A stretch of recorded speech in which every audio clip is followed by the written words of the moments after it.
Étude d'un circuit RLC série, étude expérimentale. Considérons le circuit suivant. Monter en série donc une résistance, un condensateur, une bobine, en série avec un générateur de tension qui dérive un courant alternatif. Nous souhaitons visualiser la tension aux bornes du résistor ainsi que la tension aux bornes du générateur. Nous obtenons l'oscillogramme suivant. La tension aux bornes du résistor en vert et la tension aux bornes du générateur en rouge. Nous voyons que ces deux sinusoïdes sont décalés. Donc il y a un décalage horaire entre les deux sinusoïdes. Alors qu'est-ce qui va se passer si on modifie la fréquence du générateur? La modification donc de la fréquence du générateur déplace les courbes. Ici, les courbes sont en phase.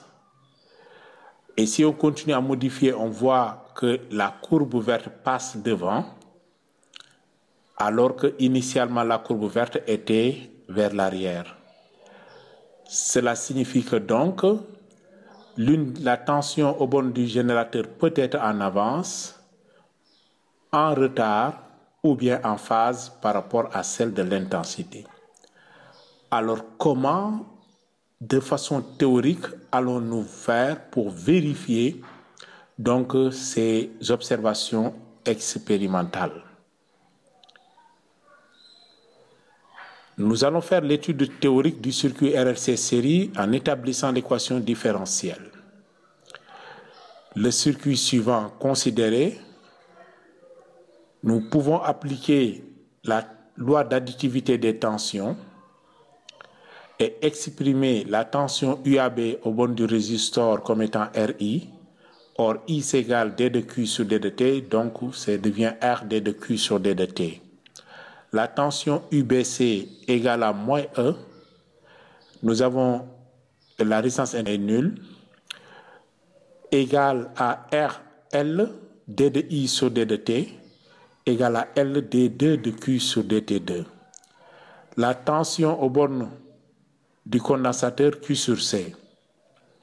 Alors, en remplaçant toutes ces expressions dans la loi d'additivité des tensions, nous obtenons que la tension aux bornes du générateur égale à LQ2 point plus RQ point plus Q sur C. Cette équation est une équation différentielle d'un circuit RLC résistant les variations de la charge du condensateur. Alors revenons sur la notion d'impédance du dipôle RLC.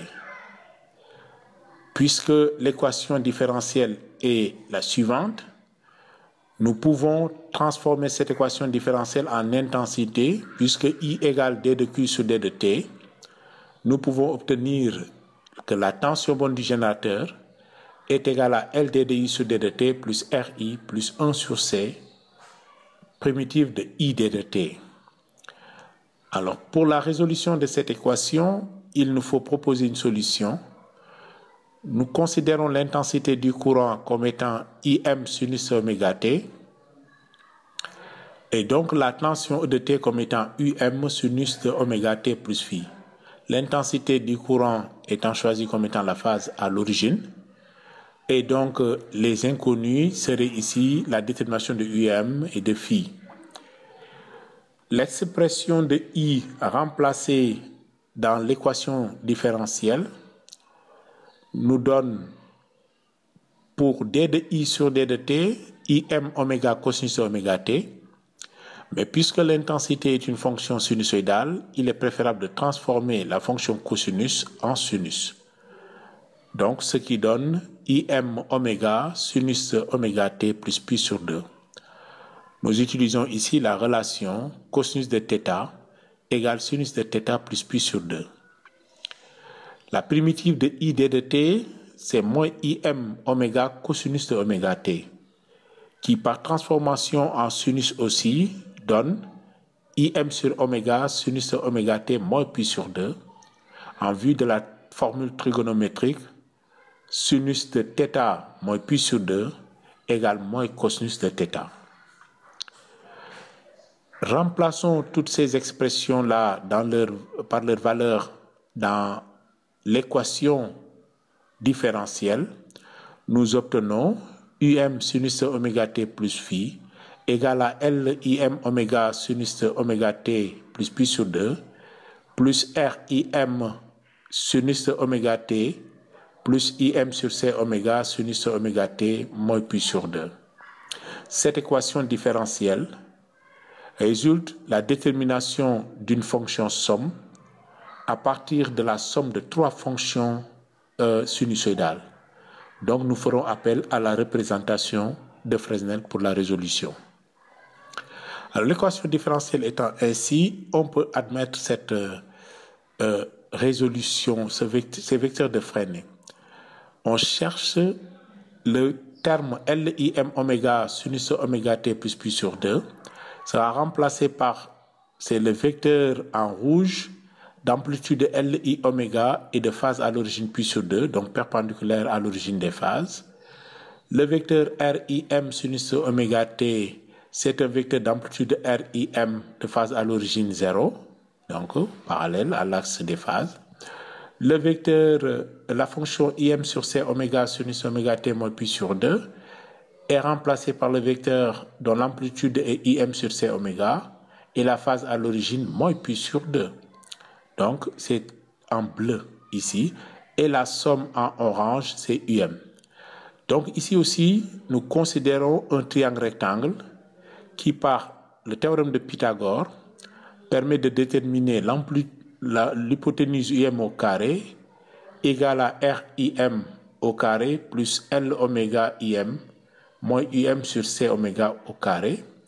Et donc la détermination de UM s'ensuit et que le rapport UM sur IM est Z et nous pouvons donner l'expression de l'impédance Z égale racine carrée de R carré plus L oméga moins 1 sur C oméga le tout au carré.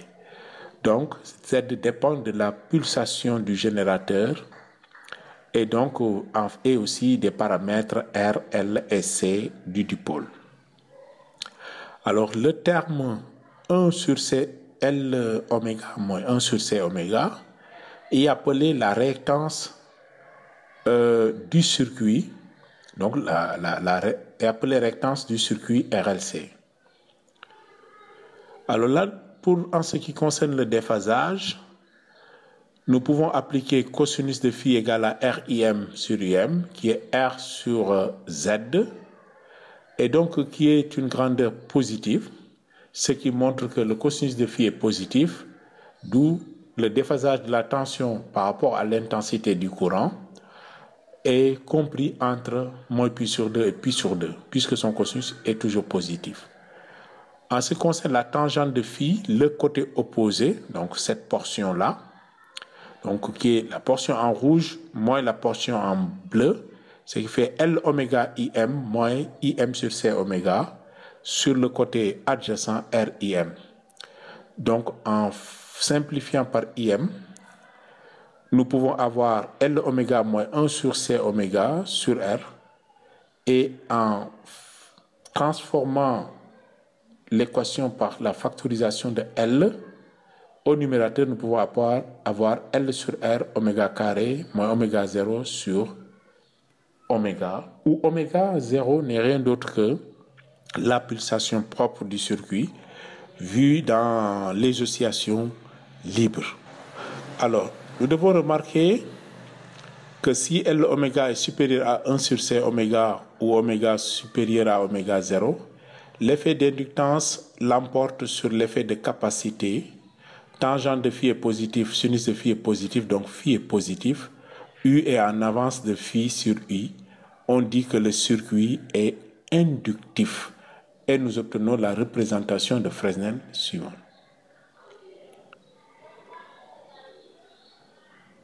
Si L oméga est inférieur à 1 sur oméga, C oméga, ou oméga 0 inférieur à oméga 0, l'effet de capacité l'emporte sur l'effet d'inductance. Tangente de phi est négatif, sinus de phi négatif, phi est négatif, U est en retard de phi sur I. On dit que le circuit est capacitif et voici sa représentation de Fresnel.